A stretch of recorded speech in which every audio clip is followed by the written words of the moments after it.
একদিকে ধর্মতলায় তৃণমূলের 21শে জুলাই দিবসের সমাবেশ, পাল্টা সংগ্রামী যৌথ মঞ্চের শহীদ তর্পণ। শহীদ মিনার চত্বরে রাজ্যের মেধাশ্রমের শহীদ দিবস পালন। সরাসরি সেখান থেকে আমাদের প্রতিনিধি অনির্বাণ বিশ্বাস রয়েছেন। অনির্বাণ, দেখো একদমই তাই। এই মুহূর্তে আমরা দেখতে পাচ্ছি যে যখন ধর্মতলায় সেখানে তৃণমূল কংগ্রেসের শহীদ দিবস পালন হচ্ছে এবং ঠিক তখনই কিন্তু আমরা দেখতে পাচ্ছি যে এই শহীদ মিনার চত্বরের সেখানে কিন্তু একটি পৃথক শহীদ দিবস পালন করা হচ্ছে সংগ্রামী যৌথ মঞ্চের তরফে। কেন এই শহীদ দিবস পালন তুমি দেখতেই পাচ্ছ যে একটি শহীদ বেদি করা হয়েছে, যেখানে কিন্তু লেখা রয়েছে যে বাংলার মেধা ও শ্রম তার শহীদ দিবস, এবং দুটি শব তৈরি করা হয়েছে এবং সামনে এখানে যজ্ঞ করা হবে। এবং আমাদের সঙ্গে রয়েছেন ভাস্কর ঘোষ। বলবো আজকে এই প্রত্যেকই শহীদ দিবস তৈরির পরিকল্পনাটা কেন, এই হঠাৎ করে শহীদ দিবস পালন করতে হচ্ছে কেন? এই সরকারের যে কাজটা তারা বিগত 14 বছর ধরে করেছেন তার স্বরূপটাকে তুলে ধরার আমাদের অনেকে বুঝছেন না। এই মেধা শহীদ মিনার চত্বরে রাজ্যের মেধাশ্রমের শহীদ দিবস পালন করছেন। আপনারা দেখতে পাচ্ছেন রাজ্য সরকারের যারা কর্মচারীরা বকেয়া ডিএর দাবিতে প্রতিবাদ আন্দোলন জানাচ্ছিলেন তারাও রয়েছেন শহীদ মিনার চত্বরে। এভাবেই তারা মেধাশ্রমের শহীদ দিবস পালন করে প্রতিবাদ জানাচ্ছেন তৃণমূলের 21শে জুলাইয়ের সমাবেশের দিনই, অর্থাৎ পাল্টা সংগ্রামী যৌথ মঞ্চের শহীদ তর্পণ। তৃণমূলের 21শে জুলাইয়ের সমাবেশের সরাসরি ছবি আপনাদের সামনে রেখেছি। কিছুক্ষণ আগেই কালীঘাট থেকে অভিষেক বন্দ্যোপাধ্যায়, তৃণমূলের সর্বভারতীয় সাধারণ সম্পাদক, তিনি রওনা দিচ্ছেন।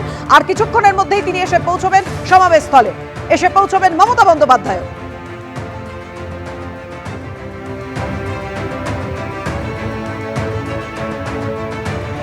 বিজেপির ডাকে উত্তরকন্যা অভিযান। এই মুহূর্তে উত্তরকন্যার সামনে রীতিমতন সাজো সাজো রব, একের পর এক তৈরি করা হচ্ছে ব্যারিকেড, এবং ইতিমধ্যেই প্রায় গোটা তিনেক জল কামান নিয়ে আসা হয়েছে এই উত্তরকন্যার সামনে। এখান থেকে ঢিলছোড়া দূরত্বে উত্তরকন্যা। পুলিশ প্রশাসন সকাল থেকেই কিন্তু প্রস্তুত যাতে কোনো ধরনের কোনো ঘটনা না ঘটে।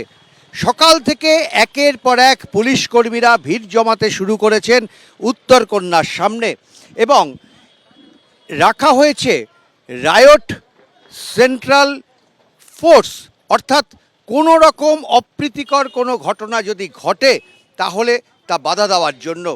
যদিও বিজেপির পক্ষ থেকে জানানো হয়েছে যে তাদের উত্তরকন্যা অভিযানের ডাক দেওয়া হলেও শেষ পর্যন্ত তারা উত্তরকন্যার দিকে যাবেন না, তার কারণ হাইকোর্টের নির্দেশ।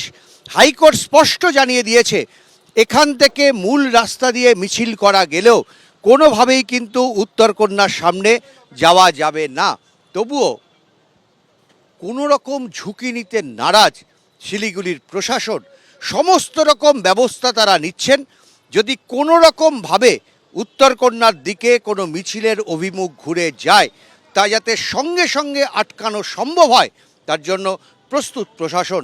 শেষ পর্যন্ত বিজেপি কি হাইকোর্টের রায় মেনে সোজা মিছিল করে চলে যাবে তাদের সভাস্থলে, নাকি কোনো মিছিল বাড়তি উৎসাহ নিয়ে উত্তরকন্যার দিকে ঝুঁকবে? স্পষ্ট ছবি হবে আর কয়েক ঘন্টার মধ্যেই। ক্যামেরায় ভগবান সায়ের সঙ্গে উজ্জ্বল মুখোপাধ্যায়, এবিপি আনন্দ, শিলিগুড়ি।